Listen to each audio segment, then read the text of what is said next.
After I graduated, I did my best to try to get here every Monday night. I live in the deep north, okay? The home of Señor's Pizza, come on. That's the only thing good about the north, I'm sorry. I literally could not get here. I could not drive. So I would beg one of my friends to drive me here because he had a car and gas was cheap at that time. But I gotta be honest, I didn't really care about my friend being here. I was just using him for his car, okay? Because when I got to Tehillah, I was chasing a miracle. So when I got through the doors, high five everyone, I would just ditch him right away because I was chasing a miracle. And the miracles that were happening at Tehillah when I graduated was incredible. Folks were dating, come on. Folks were getting engaged. And they weren't just getting engaged, they weren't just getting married, they were marrying up. So I wanted that same miracle for myself. So I used my friend to get here. See, some of us are like that. I wanted the benefits of a relationship without wanting to be in that relationship. Has anyone ever been there? And before you roast me, like, well, this guy, is he a man of God? Like, teenager folk, like, what are you doing? You're just coming here for girls. Like, isn't God everywhere? Here was my theology, okay? I don't know if Cody would agree with me, but Paul said that we should greet each other with a holy kiss, brothers and sisters. So, I'm just saying, I don't just want brothers, I want sisters too. So, that was my theology. I was a savage, okay? I was. I'm not anymore. I'm married, one wife. One wife. See, I wanted the perks of a relationship, the perks of, getting free rides from my friends without wanting to participate in that relationship, without wanting to be present with my friend. And you know what? I wish I could tell you that it actually all worked out. I went to Tehillah and I found this girl and it was amazing, but it didn't. Theology 101, risking it all for the Riz never works out. Never. See, I actually went up and I ditched my friend. I confessed my love to this girl that was going to Tehillah. I was like, I think God is calling us to walk together. And she's like, you know what? She's like, I don't know what God you're serving, but I'm going to YWAM. I'm going to YWAM and you're not coming with me. So if you're here tonight and you're in a position like that, you're trying to shoot your shot, just know this, they're definitely going to YWAM. And you can't stop them. Don't beg them to stay. They'll just turn you down the hallways and say they heard it from God. Just kidding. Just a little trauma. But look. I'm not the only one who has been a savage in relationships. See, it doesn't matter if you're a Christian or not. We all know what it's like to experience relational damage, significant relational damage that comes from being taken advantage of by friends. We've all had a friend or someone who said they were into us, but they wanted to get closer to us, all because of our connections. Maybe it was a partner who wanted to feel a sense of validation or pleasure that only we gave them, so they would use us to get it. But although we've been victims in these toxic relationships, I can guarantee you that we've all been perpetrators in these relationships. We've all been perpetrators in using other people. See, I'm not the only one who struggles with this desire for the benefit of a relationship without wanting to be in that relationship.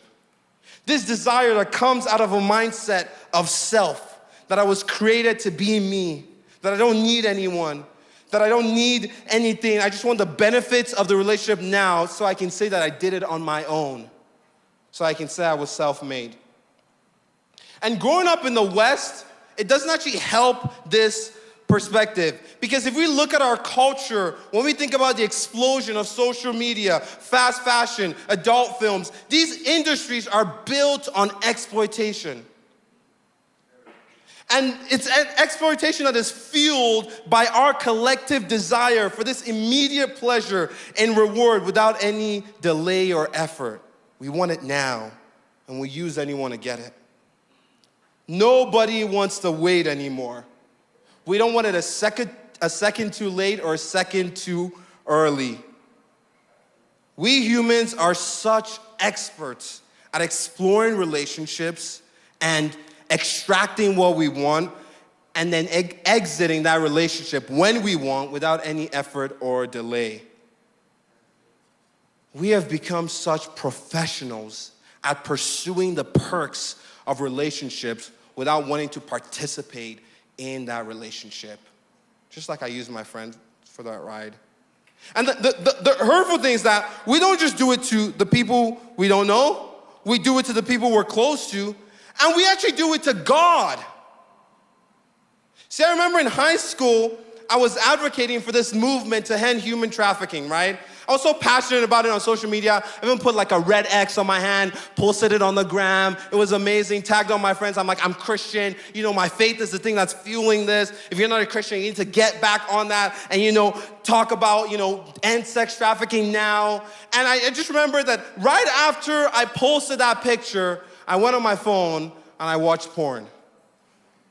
See, I love the likes. I love being perceived as a godly man. I love the rush that came with being known as someone who loves the poor. I loved all that part of being a Christian and getting the praise. And I actually really did want to end sex trafficking. I really did believe that God hears the cries of the oppressed and does something about it, but I didn't want to surrender my own personal pleasure pill.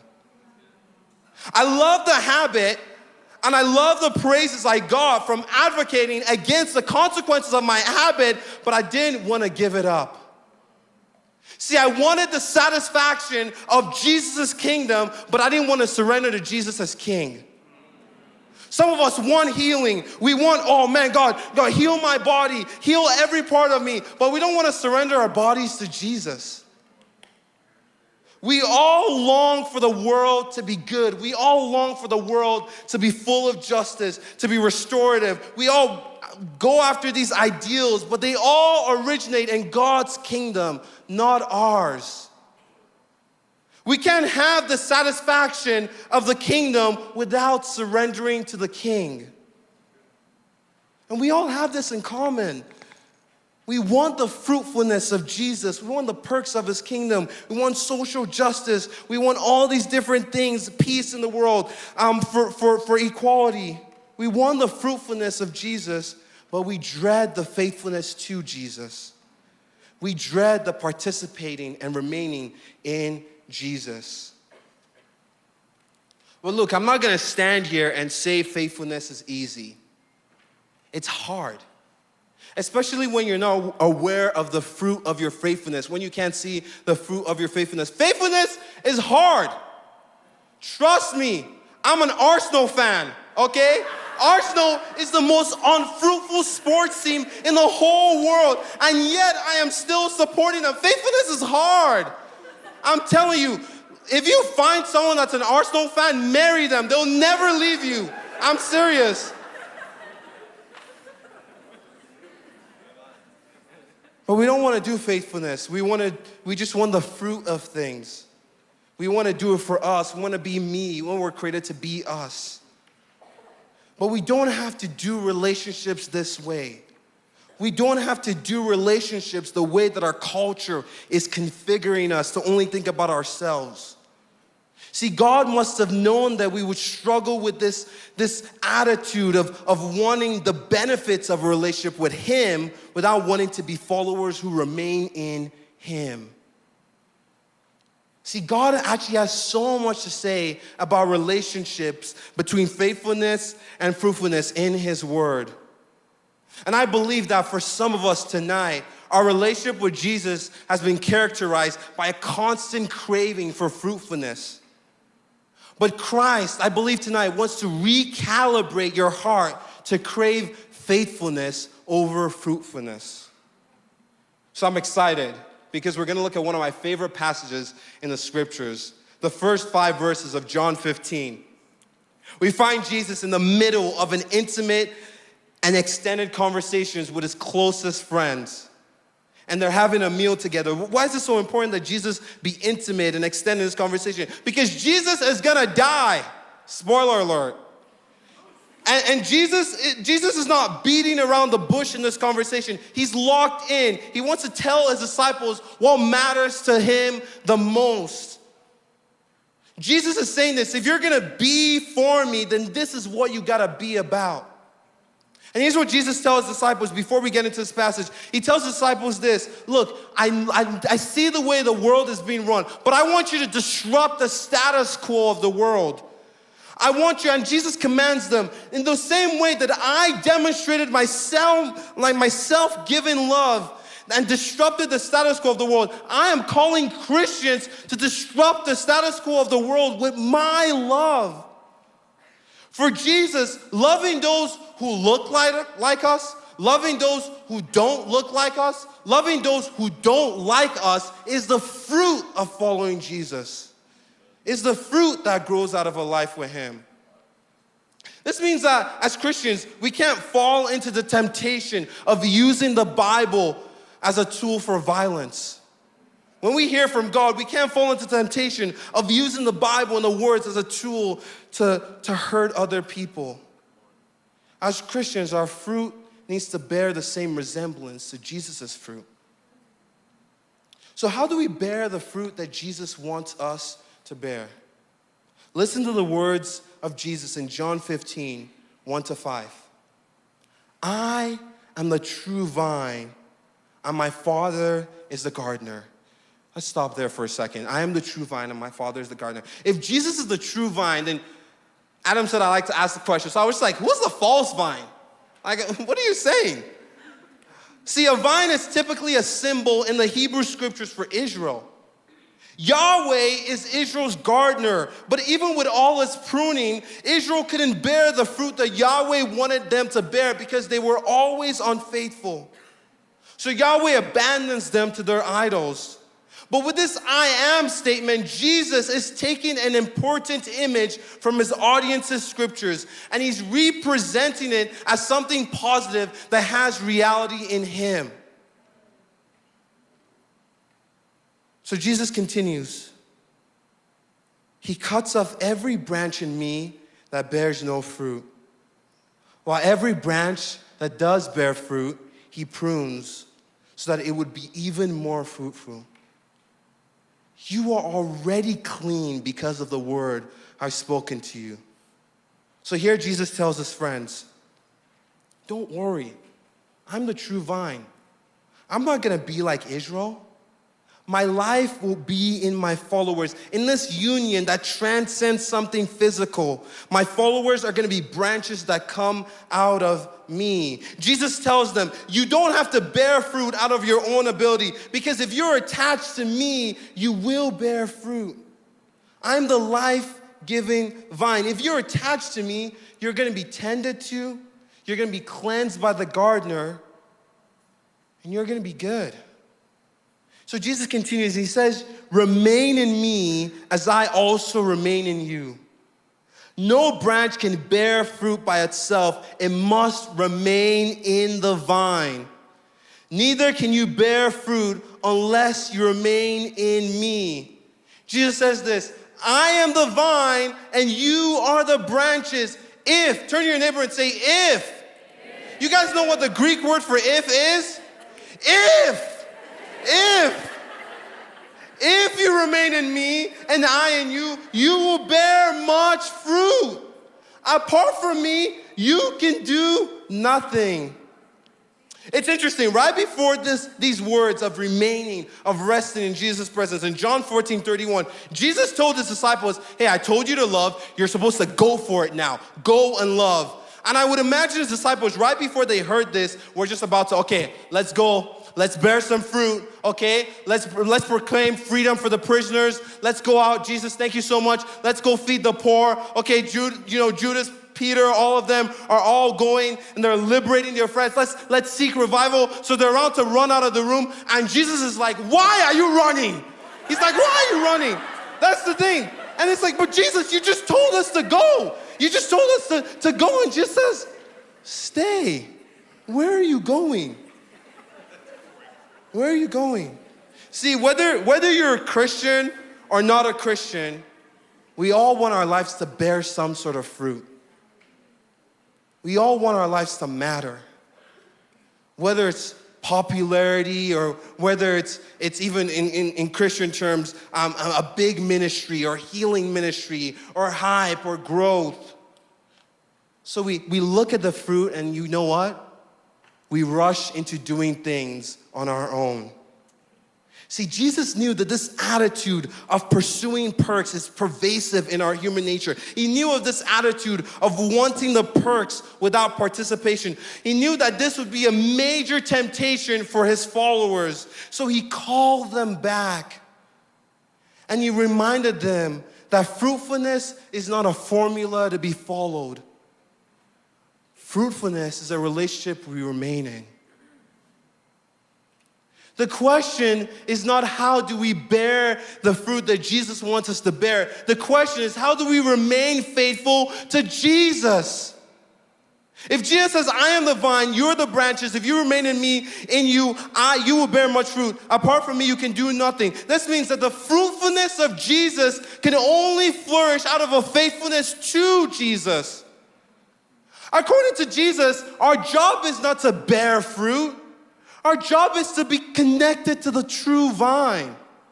See, what it means to be faithful to Jesus is more important than finding a formula for the fruitfulness of Jesus.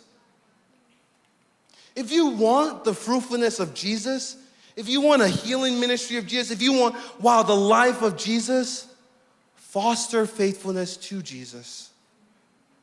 I love how the late, great Tim Keller puts it. He says this, you don't go to God because he's useful. You go because he's beautiful. And nothing is more useful than finding God beautiful. Do you find God beautiful? Do you find God beautiful enough to just remain in him for hours and hours? Or is God just beautiful enough until the next opportunity for immediate pleasure comes? Until the next notification comes? See, even in the church, we can be so focused on fruitfulness. You hear people say, I just hope we get back to our pre-COVID numbers. I just hope we get back to our numbers. We can be so focused on fruitfulness that we forsake fostering faithfulness. And my friend Jaron reminded me, it's like faithfulness really is just a willingness to remain in Jesus. Dr. Bryce, a Canadian pastor and professor, talks about how churches can be so fixated on pumping out morality-driven teachings that are about making believers more fruitful and producing, as opposed to more faithful followers of Jesus. It's simply a focus on production as opposed to relationship. And he did a lot of research with churches in the pandemic, and he looks at this tension. And because of this focus on being fruitful over faithful, this focus on production over relationships, we end up with followers of Jesus who look a lot like Judas. Disciples who are productive from an earthly standpoint, but will trade Jesus for so little when the hype dies down and hostility comes. I don't know about you, but I would rather take the protracted faithfulness of Thomas any day over the perceived fruitfulness of Judas. Because even in the midst of doubt and deconstruction, Thomas actually remained in a position to see Jesus. Even if it didn't look like it, Thomas's focus was on faithfulness because Thomas was willing to remain in a space where Jesus could be. Even when we lack faith, if we just remain in a space where Jesus could be, that leads to fruitfulness. Judas was impressive on an earthly standpoint, but when it mattered the most, he chose money over Jesus. To be faithful is intricately connected to being fruitful. And any of our attempts to disconnect fruitfulness from faithfulness always ends in failure. Why? Because having a relationship with God was never meant to be transactional. Having a relationship with God was meant to be transformational. Leslie Newbegin says this about John 15. He says this, the fruit is not an artifact of the disciples. The fruit is the fruit of the vine. It's the life of Jesus himself reproduced in the lives of the disciples in the midst of the life of the world. The presence of fruit is visible evidence of the fact that the branch is part of the vine. It's funny, when I read the Gospel of John, and when I read it, I read these conversations that Jesus has with his disciples, these intimate conversations. And before he died, he would often say things right before the passage we read and right after the passage we read. He would say things like this: whoever believes in me will do the works I've been doing, and they will do even greater things. And he would say things like, my Father will give you whatever you want if you ask in my name. And I would hear these words, and I would read these words, and I'd be like, there's no way that my life with Jesus could ever generate greater things. I'm having trouble having a faith that generates average things. I don't understand. What do you mean by greater things, Jesus? And I've been asking in God's name. I've been asking, every girl I ask, they keep going to YWAM. I don't know what's going on, Jesus. I must not have the formula right because Jesus doesn't seem to hear me. I done did all the conferences. I post about Jesus on the gram. I invite friends to church. But like Dallas Willard says, he says this: it makes no attempt for us to lead people into a personal relationship with God if we don't believe and if we don't live as though God actually deals with people specifically, that God actually walks with people personally, that God actually speaks to people intelligibly, that God actually speaks to us consciously. If we don't actually believe that God speaks to us, what's the point of asking people to follow Jesus? So I felt like there's no point. I felt lost. I felt numb because I didn't see these greater things. I didn't see Jesus answering my prayer. I didn't see this call to live this life to the fullest. But when I started to read these passages of greater things in light of the realization that I am called first to faithfulness before I'm called to fruitfulness, everything started to change. I'm not called to make the same mistake that Adam and Eve made in the garden, chasing the fruit. In fact, the tree is always in front of us, every day. The tree is always here. Will you choose to remain, or will you go for the fruit? See, when I started to understand that I am responsible for the depth of my commitment and God is responsible for the breadth of my ministry, everything started to fall in place. Because I realized that doing greater things and having answered prayers has nothing to do with my ability to bear fruit. Doing greater things and getting answered prayer has nothing to do with me. And it has everything to do with my willingness to remain in Jesus. It has everything to do with my willingness to surrender to the Spirit. Because, as A.J. Swamboda said, he said this: being filled with the Spirit of God doesn't mean that we have more of the Spirit than our Baptist brothers and sisters. Being filled with the Spirit of God doesn't mean we have more of the Spirit than our Lutherans or Anglicans. Being filled with the Spirit of God means that the Spirit has more of us. That's what being filled with the Spirit of God means. So when hostility comes because I'm allegiant to Jesus, I learn to rely more on His Spirit. I learned to allow Jesus' words to clean me and guide me into responses that don't bring about violence, but responses that bring about the redemption of my enemies, because that's what I'm called to. And if you're not a Christian and you're wondering, can I trust Jesus' words to clean me? Jesus is God's word. What are words? There's a scholar, Thompson, she talks about words are something that expresses who we are in a way that nothing else does. So for Jesus, He is God's revelatory word. And Jesus wants to reveal Himself to you. And you need to know that you don't have to perform for Jesus. If you don't know Jesus, pretending to have it all together does not increase your value. Your value to Jesus is set. You are worth His life. I think there's a word for someone here today. Some of you have been feeling like God has held things back. Some of you have been walking in your schools, you've been walking your career. I'm a half full Christian. God has held nothing back from you. He gave everything from you. You are worth His life. So can you trust that even when you don't perform, there's a God who's filled with so much love that even in your ability to not perform, His word can transform. Can I get the band up? See, as you can tell, I've come a long way from using my friends to get right to Tehillah. I actually used a friend to get right to Tehillah today, but I promise you I was not looking for any other girl but you. I've come a long way from using bad theology to justify my res, okay? I just use good theology now, come on, just kidding. See, in walking with Jesus, I've learned to put faithfulness before fruitfulness.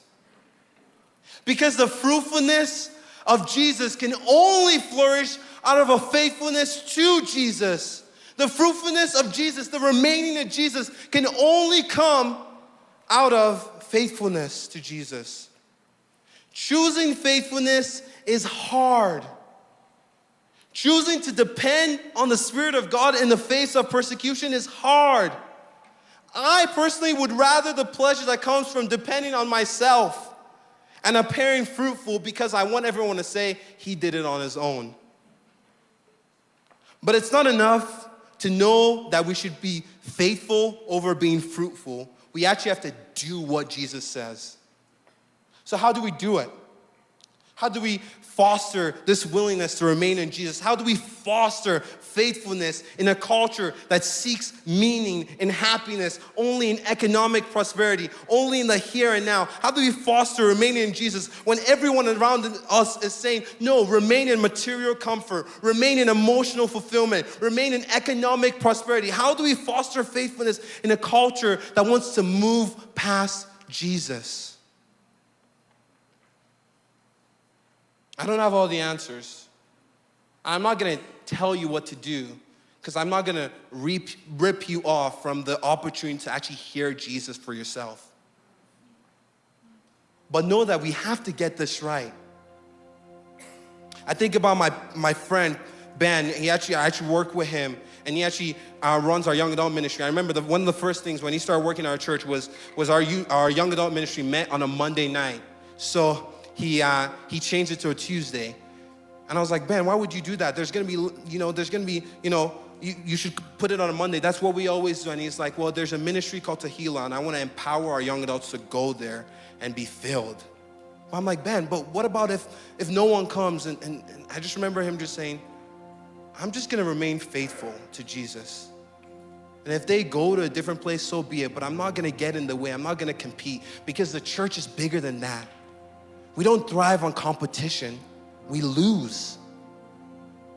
The church's best thrives in unity. All of us surrender to seek each other. And it's amazing because in Ben doing that, he empowered people around him. And the thing about Ben is that because he walks in faithfulness, everything he touches in our church grows because he's so healthy. Wow. Everything he touches. And he's so open, he releases people. And I just feel like that's how church leaders should be. And in his doing that, the ministry actually grew in his releasing people and not trying to hold and compete. The ministry actually grew. And it's not something you just learn in a classroom. It's something that the Holy Spirit, it's something that Jesus actually speaks to you. And we need this in this culture because for non-Christians, for people that I know, the fruit of Christianity is not peace. For some Christians, the fruit of Christianity is residential schools. For some people, the fruit of Christianity is colonization and oppressive leadership. But it's up to us to tell the story of God. But we tell the story of God through our faithfulness. Some of you guys, your friends have left the church and you're like, man, there's no way. What's going on? But God is calling you to be faithful, to remain in Him. See, God sees the suffering of people in and outside of the church. And it's up to us to show that God does not merely empathize with that suffering, that God does not watch over human beings from afar. It's up to us to show that God is so deeply involved in the world's suffering that it actually creates deep suffering for God.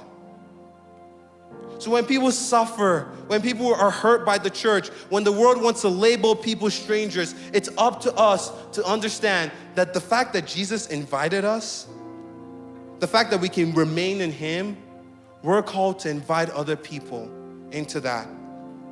It's like this scholar says, John Swinton, he's a nurse turned theologian. He says this: as God offers hospitality towards strangers such as these, so also the church, which has received and understands something of divine hospitality. Do you understand that? You can only understand divine hospitality when you spend time remaining in God.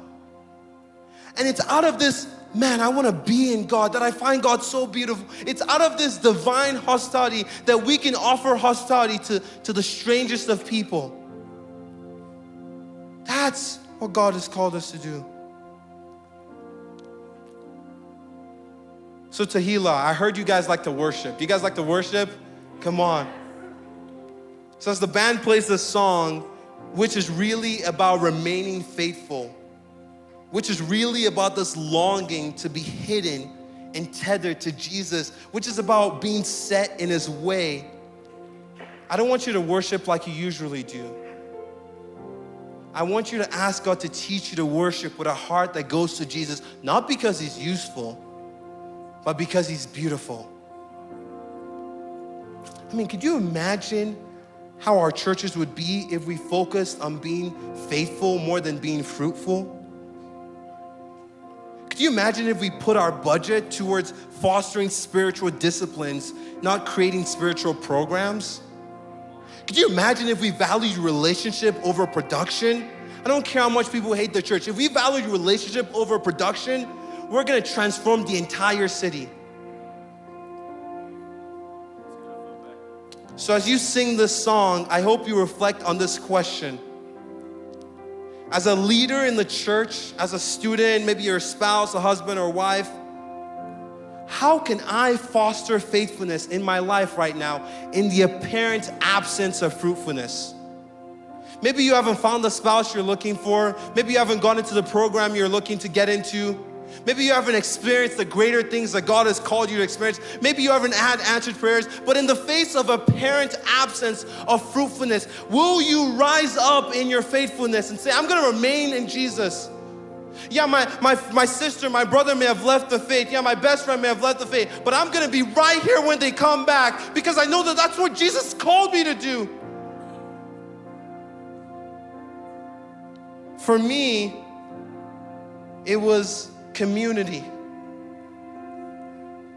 For me, it was choosing, I'm gonna choose to remain faithful in my community. When I become anxious about, how many students come to my ministry, how many people like me, when lust and anger and jealousy rage in me, I'm gonna pick up my phone, I'm gonna call my friend Austin, and I'm gonna practice being alone with God and Him. And in that, in hearing His voice, is all the anxiety, all the gross feelings of lust melt away. That's what God called me to, remain faithful in community. But if we want to do community well, maybe that's you. If you want to do community well, then you have to remain faithful in hearing from Jesus personally. You have to hear that you're loved from Jesus in a time of solitude. Because as Henry Nouwen says, if you're like, man, I want to remain faithful to my community, remain faithful to God in the silence. Because community is not loneliness grabbing onto loneliness. It's not, I'm lonely, so I need you to tell me that I'm not lonely anymore. No, community is solitude grabbing onto solitude. It's faithfulness grabbing onto faithfulness. It's remaining grabbing onto remaining. So in our solitude, in our remaining, maybe God is calling you to community. Maybe God is calling you to sign up for TMS. Just do it.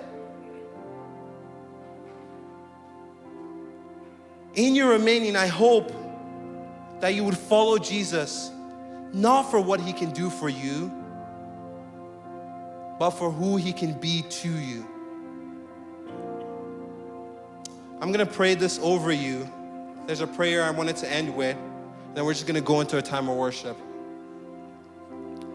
So if everyone could just close their eyes, you can lower your head if you want to. This is just nothing weird about that. It's just so you wouldn't be distracted. I'm gonna pray this over you. We're just gonna seek after God. Lord, teach us to seek you. Lord, reveal yourself to us when we seek you. Lord, we cannot seek you unless you first teach us.